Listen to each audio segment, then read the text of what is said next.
NNPI TV වෙත ඔබ සාදරයෙන් පිළිගන්නවා. මම ජූඩ් නිරෝෂන්. අපි අද මේ වීඩියෝ මාලාව ඔස්සේ සාකච්ඡා කරන්න යන්නේ 2019 ගිණුම්කරණය බහුවර්ණ ප්‍රශ්න පත්‍රය විවරණය කරන්න. මේ බහුවර්ණ ප්‍රශ්න පත්‍රය විවරණය කරද්දී මේ බහුවර්ණ ප්‍රශ්න පත්‍රයට පාදක වෙච්ච සියලු කොටස් විවරණය කරන්න අපි බලාපොරොත්තු වෙනවා. ඒ ලැබිලා තියෙන ප්‍රශ්නවල තියෙන සියලුම ඒරියා, ඒ කියන්නේ සියලුම ප්‍රදේශ ආවරණය වෙන පරිදි. ඒ නිසා ඔබ මේ වීඩියෝ වල අරගෙන අතර ඔබ බහුවර්ණ ප්‍රශ්න පත්‍රය අතර අරගෙන මේ සාකච්ඡාවත් එක්ක එකතු වුණාම ඔබට මේ බහුවර්ණ ප්‍රශ්න පත්‍රය ඉතාම හොඳින් මුල ඉඳලා අග වෙනකම් ඉතාම හොඳින් මේ බහුවර්ණ ප්‍රශ්න පත්‍රය විවරණය කරගන්න හැකියාව ලැබෙනවා. ඔබ දන්නවා ගිණුම්කරණයේ මූලික අරමුණ. ඒ කියන්නේ මුල්ලේ ගිණුම්කරණයේ මූලික අරමුණ තමයි ව්‍යාපාරයක් පිළිබඳව ඇල්මක් දක්වන පාර්ශවයන්ට තීරණ ගන්න අවශ්‍ය කරන තොරතුරු සපයලා දෙන එක. තීරණ ගන්න අවශ්‍ය කරන තොරතුරු සපයලා දෙන එක. එතකොට උසස් පෙළ ප්‍රශ්න පත්‍රයේ හැමදාම පළමු ප්‍රශ්නයේ විදිහට ඇහුවේ ඕක. බලන්න මේ අවුරුද්දේ ලැබිලා තියෙන පළවෙනි ප්‍රශ්නයේ බහුවර්ණ ප්‍රශ්න පත්‍රයේ පහත කුමන ප්‍රකාශයෙන් ආයතනයක ගිණුම්කරණයේ ප්‍රධාන අරමුණ හොඳින් විස්තර කරනවා. දැන් අපි ප්‍රධාන අරමුණ කිව්වා ඇල්මැති පාර්ශවයන්ට තීරණ ගන්න අවශ්‍ය තොරතුරු සපයන.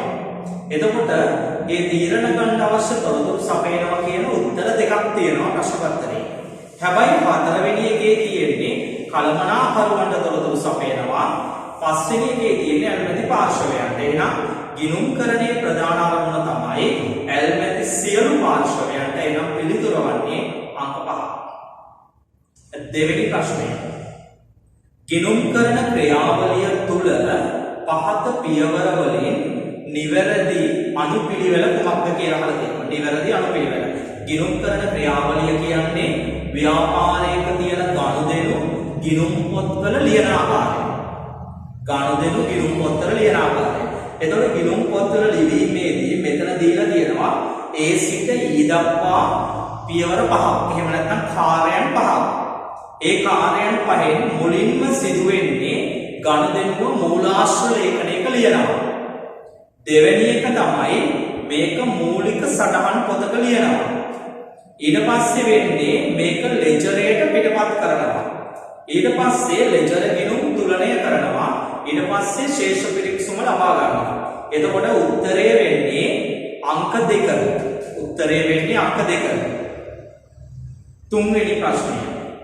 තුන්වෙනි ප්‍රශ්නයේ සිට පස්වෙනි ප්‍රශ්නය දක්වා විවරණය කරද්දී ඔයාට දීලා තියෙනවා ගනුදෙනු 5ක් ඇත්ත වශයෙන්. ඒ තමයි පළවෙනි ගනුදෙනුව අයිතිකාරය ව්‍යාපාරයට මුදල් ආයෝජනය කරපු එක. ඒ වගේම තවත් ගනුදෙනු 4ක් තියෙනවා. අපෙන් අහන්නේ ජයමාල් වෙළඳුන් සමග සිදු කරපු ගනුදෙනු වල අනුපිළිවෙල අනුව සඳුන්ගේ පොත්වල, සඳුන් කියන්නේ මේ අයිතිකාරයා, මේ අයිතිකාරයාගේ පොත්වල මේ ගනුදෙනු සටහන් කරන්න භාවිතා කරන මූලාශ්‍ර ලේඛන මොනවද කියන එක. එතකොට මේක මේ අපි බලන්න ඕනේ මේ දීලා තියෙන ගනුදෙනු වල ජයමාල් වෙළඳුන් එක්ක කරපු ගනුදෙනු මොනවද කියලා. එහෙනම් ජයමාල් වෙළඳුන් එක්ක කරපු පළවෙනි ගනුදෙනුව තමයි අපි ණයට භාණ්ඩ ගත්තා.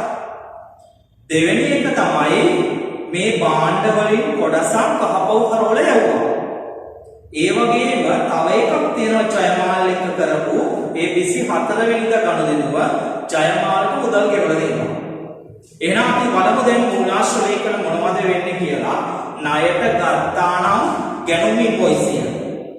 ඒ වගේම කපව් හරවල යවුවා නම් හරපත. ඒ වගේම මුදල් ගෙවුවා නම් ගෙවීම් වවුචරය. එහෙනම් මොකද්ද වෙන්නේ? ගැනුම් ඉන්වොයිසිය, හරපත සහ ගෙවීම් වවුචරය කියන්නේ උත්තරේ අංක 3. ඊට පස්සේ හතරවෙනි ප්‍රශ්නය, මේ ඇසුරෙන් ආලා තියෙන හතරවෙනි ප්‍රශ්නය තමයි සඳුන්ගේ ව්‍යාපාරයේ 2019 1/12 වෙනිදා ඉඳන් 1/24 වෙනිදා වෙනකම් ගනුදෙනු සටහන් කරන්න අවශ්‍ය මූලික සටහන් පොත් ටික අනුපිළිවෙලින්. එතකොට මේ සඳුන්ගේ ව්‍යාපාරය කියලා කියන්නේ මේ අපි සලකා බලන ව්‍යාපාරය. මේ කියන්නේ මූලික සටහන් පොත් එහෙම නැත්නම් උපයෝගී පොත් කවදා වෙනකන්ද 12 සිට 24 වෙනකම්. ඒතර 12 සිට 24 වෙනකම් ගණුදෙනු දෙකක් තුනක් තියෙනවා. 12 15 24. එතකොට මේ ගණුදෙනු තුන තමයි ආපසු හරවා යවපු එක, අත්පිට මුදලට භාණ්ඩ වික්ක එක සහ මුදල් ගෙවපු එක. එතකොට බලමු අපි ආපසු හරවලා යවුවා නම් වෙන්නේ ආපසු යවුම් චලනය. ඒ වගේම තමයි භාණ්ඩ මුදලට වික්කනම් වෙන්නේ මුදලට වික්කනම් අපිට සල්ලි ලැබෙන නිසා මුදල් ලැබීම් චලනය වෙනවා. ඒ වගේම සල්ලි ගෙවුවා එහෙනම් වෙන්නේ මුදල් ගෙවීම් චලනය. එහෙනම් මොකද්ද වෙන්නේ? ආපසු යවුම් චලනය, ලැබීම් චලනය, ගෙවීම් චලනය. පිළිතුර වන්නේ උත්තරේ අංක 2. පිළිතුර අංක 2. අපි යනවා පස්වෙනි ප්‍රශ්නයට. පස්වෙනි ප්‍රශ්නයේදී ඔයාගෙන් පිළිතුරු දෙකක් අහනවා. එකක් තමයි මේ මාසෙදී මේ ගණුදෙනු ටික දුන්න මේ මාසෙදී සිදුවෙච්ච ලාභය කොච්චරද කියලා.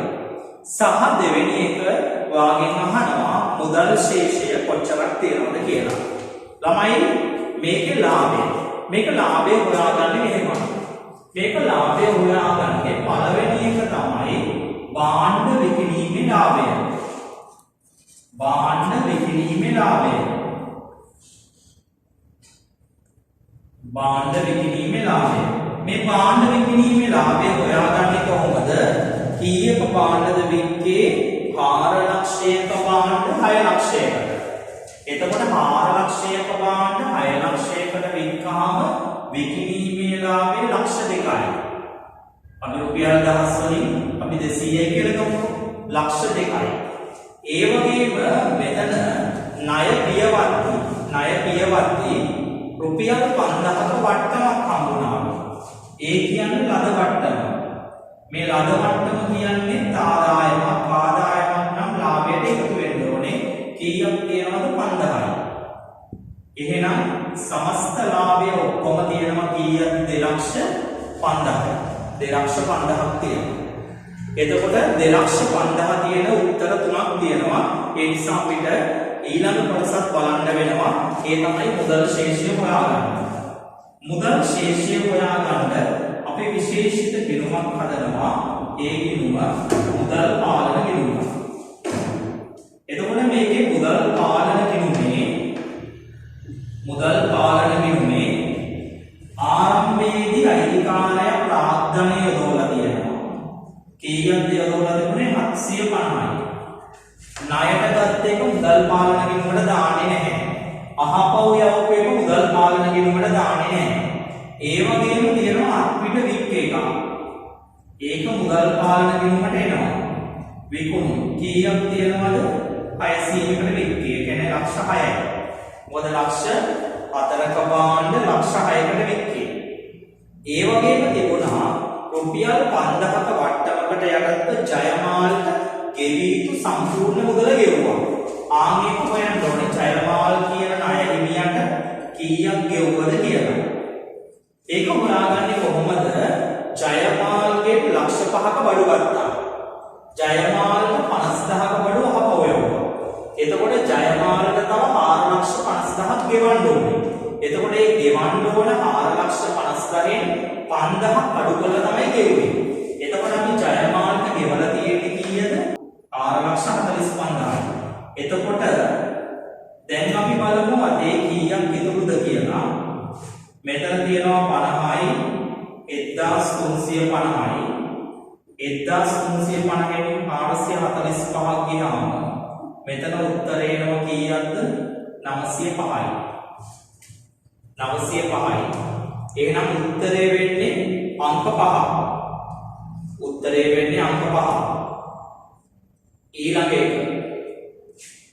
ඊළඟ ප්‍රශ්නේ අංක 6 අංක 6ටයි අංක 7ටයි අංක 6ටයි අංක 7ටයි ඔබ පිළිතුරු ලියද්දී ඔයාලට දීලා තියෙනවා පුංචි වැටුප් ලේඛනයක සාරාංශය. වැටුප් ලේඛනයක සාරාංශය. ඔයාගෙන් අහලා තියෙනවා පළවෙනි එක මේ ගනුදෙනු වල සිදුවෙන බලපෑම ගෙනුම් කරන සමීකරණයකින් දක්වන්න කියලා. එතකොට ඔයාලට ගිණුම් කරන සමීකරණය තමයි ව්‍යාපාරයක තියෙන මුළුවත්කම. ව්‍යාපාරයක තියෙන මුළුවත්කම. ඒ ව්‍යාපාරයේ වගකීම් හා හිමිකම් වල එකතුවට මොනවා වෙනවා කියන එක සමාන වෙනවා කියන එක. එතකොට ඔයාලට දීලා තියෙන පළවෙනි ගණිතය තමයි මේ සේවකයාගේ දල වශයෙන් ලැබෙන වැටුප. ඔච්චරක් තියෙනවද 500යි. වැටුප කියන්නේ වියදමක්. වියදමක් නම් හිමිකමෙන් මොකද වෙන්න ඕනේ 500ක් අඩු වෙන්න. හැබැයි යාට සුද්ධ වැටුප ගෙවලා තියෙන්නේ 450යි. ඒ කියන්නේ අපේ මුදල් නැමැති වත්කමෙන් අඩු වෙන්න කීයද? 450යි. එයි ඉතුරු 50 යාගේ EPF එකට කපා ගත්තා. කපා ගත්තා නම් අපි ඒක සේවක අර්ථසාධක කරමුදල් දෙපාර්තමේන්තුවට යවන්න ඕනේ. ඒ කියන්නේ අපේ වගකීමක් වෙනවා කීයකද? 50. ඊළඟට ඔයාලට දීලා තියෙන තව එක ගණනයක් මොකක්ද? සේවකයාගේ EPF එක.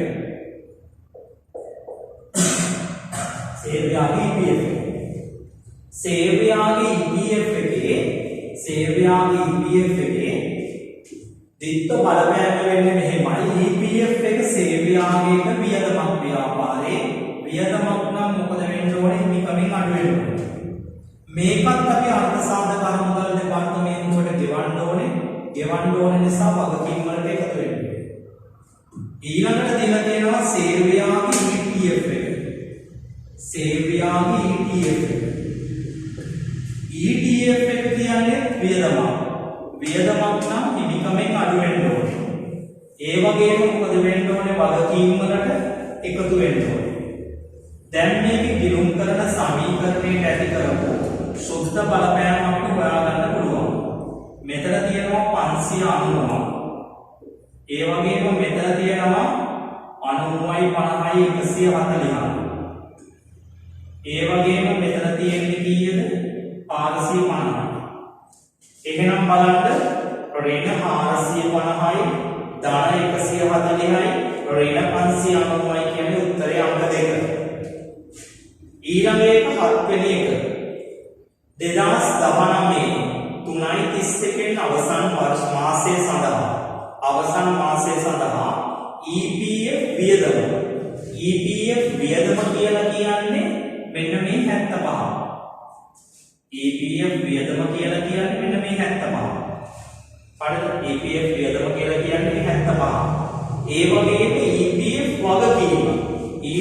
වගකීම කියලා කියන්නේ සේවක දෙපාර්ශ්වය.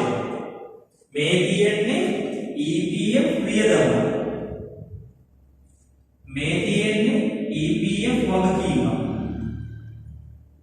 එතකොට EPF එක වගකීමක් නම් මේක ගෙවිය යුතු EPF ගිණුමට බැරෙන්න ඕනේ. බැරෙන්න ඕනේ කොච්චරක්ද? 125. හැබැයි මේක EPF වියදම් ගිණුමට හර වෙන්න ඕනේ කොච්චරක්ද? 75යි. එතකොට තව 50ක අඩුවක් තියෙනවනේ හර පැත්තේ. එතකොට මේ 50 අපේ වැටුප ඇතුලේ තියෙන්නේ. ඒ නිසා අපි මොකද කරන්නේ? 50 හර කරන්නේ වැටුප ඇතුලේ තියෙනවා කියන්නේ මොන ගිණුමටද හර වෙන්නේ? වැටුප් ගිණුමට හර වෙනවා 50යි. ඉතුරු 75 හර වෙන්නේ කොහෙටද? EPF වියදම් ගිණුමට. EPF වියදම් ගිණුමට හර වෙනවා 75යි. මේ දෙකම බැලෙන්න ඕනේ ගෙවිය යුතු EPF ගිණුමට. ගෙවිය යුතු EPF ගිණුම කියන්නේ උපචිත EPF ගිණුමට කීයක් එනවද? 125යි. එහෙනම් ඕක උත්තරේ වෙන්නේ කීවෙනි එකද? අංක 5. උත්තරේ වෙන්නේ අංක 5. ඊළඟට 8 වෙනි ප්‍රශ්නට යනවා. 8 වෙනි ප්‍රශ්නය. ඕකේ කියන්නේ ගිණුම් කරන සංකල්ප පාවිච්චි කරලා කොයි ප්‍රකාශයේ සත්‍යද කියලායි අහන්නේ. ළමයි මේකේ දීලා තියෙනවා කාරණා කිහිපයක්. අපි මේ කාරණා වලින් සත්‍ය කාරණාව මොකක්ද කියලා අපි හොයාගන්න ඕනේ. පළවෙනි එකේ කියලා තියෙන්නේ සාමාන්‍ය කොටස් හිමියන්ට ගෙවුව ලාභාංශය රඳවාගත් ඉපැයුම් වලින් අඩු කරලා පෙන්නනවා. ළමයි මෙතන කොටස් හිමියා කියන්නේ අයිතිකාරයා. අයිතිකාරයා සහ ව්‍යාපාරය අතර ගනුදෙනු සම්බන්ධ වෙන්නේ ඒකක සංකල්පය. එතකොට පළවෙනි ප්‍රකාශයේ නිවැරදි බවක් අපිට පේනවා. දෙවෙනි එක ලැබිය යුතු ආදායම. ලැබිය යුතු ආදායම. හරිද? ලැබිය යුතු ආදායම මූල්‍ය තත්ත්ව ප්‍රකාශයේ ජංගමවත්කමක් ලෙස වර්ග කරන්නේ ප්‍රමාණාත්මක සංකල්පයෙන්ලෝ. ළමයි ලැබිය යුතු කියන්නේ අපිට ලැබෙන්න තියෙනවා කියන එක. ඒක එන්නේ උපජිත සංකල්පයෙන් අනුව. එනම් පිළිතුර වැරදි. ණය හිමියන්ගෙන් ලද වට්ටම ආදායමක්ලු ඒක හඳුනගන්නේ ගැළපුම් සංකල්පයෙන්ලු. ඒක වැරදි. ආදායම හඳුනගන්නේ උපලබ්ධි සංකල්පයෙන්. ඊළඟ එක ණයගැතියන්ට දුන් මට්ටම වියදමක් වෙනවලු. ඒක උපලබ්ධි සංකල්පයෙන් හඳුනගන්නේ වැරදි. වියදමක් හඳුනගන්නේ ගැළපුම් සංකල්පයෙන්. මේකේ උත්තර දෙක වඩා මාරු කරලා දීලා තියෙනවා. ඒ සයිඩ් දෙකම ප්‍රකාශන දෙකම වැරදි. ඊළඟ එක තමයි අසම්භාව්‍ය වගකීම. මූල්‍ය තත්ත්ව ප්‍රකාශය තුළ වගකීමක් ලෙස අඳුරගන්න පදනම සපයන්න විචක්ෂණ සංකල්පයෙන්. ළමයි විචක්ෂණ සංකල්පයෙන් කියන්නේ අනාගතයේදී සිදුවිය හැකි අවාසි කල්පියා අඳුරගන්න පුළුවන් නම් ඒ වෙනුවෙන් මේක එකක් කරන්නේ. හැබැයි ළමයි අසම්භාව්‍ය වගකීම් කියන්නේ අසම්භාව්‍ය වගකීමක් කියන්නේ කල්පියා අඳුනාගත නොහැකි. අසම්භාව්‍යයක් කියන්නේ ඒකයි. ඒක ඔයගොල්ලන්ට වගකීමක් ලෙස කල්පියා අඳුරගන්න බැහැ. ඒ නිසා ඒක ගැලපෙන්නේ නැහැ. එහෙනම් උත්තරේ නිවැරදි පිළිතුර වන්නේ අංක 1. ඊළඟ එක. පිරිවැය සහ සුද්ධ උපලබ්ධිත අගය යන දෙකෙන් අඩු වටිනාකම මූල්‍ය ප්‍රකාශනවල තොගය අඳුරගන්න මේ අඩු වටිනාකම වල තොගය ලෙස අඳුරගන්න මඟ පෙන්වන සංකල්ප එතකොට ළමයි ඔයා දන්නවා පිරිවැය සුද්ධ උපලබ්ධ අගය දෙකෙන් අඩු වගයට අඳුරගන්න ඕනේ කියලා කියන්නේ විචක්ෂණ සංකල්පයට අනුව. ඔය තොග රීතියට අදාළ සංකල්පය විචක්ෂණ සංකල්පය. එතකොට විචක්ෂණ සංකල්පයේ තියෙන උත්තර තුනක් තියෙනවා. ඊළඟට ළමයි ඔයා දන්නවා තොගයේ පිරිවැය සුද්ධ උපලබ්ධ අගයත් අතර අඩු වෙනම් අඩු වගයට අතර වෙනසට කියනවා අපි කපාඵල තොගය කියලා. එතකොට කපාඵල තොගය කියන්නේ වියදම. වියදම් අඳුරගන්න මඟ පෙන්වන සංකල්පය තමයි ගැළපුම් සංකල්පය. එහෙනම් මේකට ගැළපුම් සංකල්පයක් අදාළ වෙනවා. එහෙනම් උත්තරේ වෙන්නේ කීවෙනි එකද? පස්වෙනි එක විචක්ෂණය සහ ගැළපුම. ඊළඟ එක අභ්‍යාස අංක 10. මේක තොග හානි පිළිබඳ ප්‍රශ්නයක් තියෙන්නේ. මේ ප්‍රශ්නය සාමාන්‍ය විදියට කියවලා විසඳන්නත් පුළුවන්. එහෙම නැත්නම් ඔයාට ඔයා දන්න ලේසි මූලික සංකල්පයකින් ඔයාට මේක ගන්නත් පුළුවන්. ඒ කොහොමද ලේසි මූලික සංකල්පයකින් ගන්නෙ? ඔයා දන්න මූලික සංකල්පයක් තියෙනවා ළමයි වෙළඳ බිඳුව. මේ වෙළඳ බිඳුව ඔයා දල වශයෙන් ඩ්‍රාෆ්ට් එකක් අහගෙන මේ වෙළඳ බිඳුවේ විකුණුම් තියෙනවා. ඒකෙන් අඩු කරනවා විකුණුම් පිරිවැය. කොහොමද විකුණුම් පිරිවැය හොයන්නේ? ආරම්භක තොගයට ගැණුම් ටික එකතු කරලා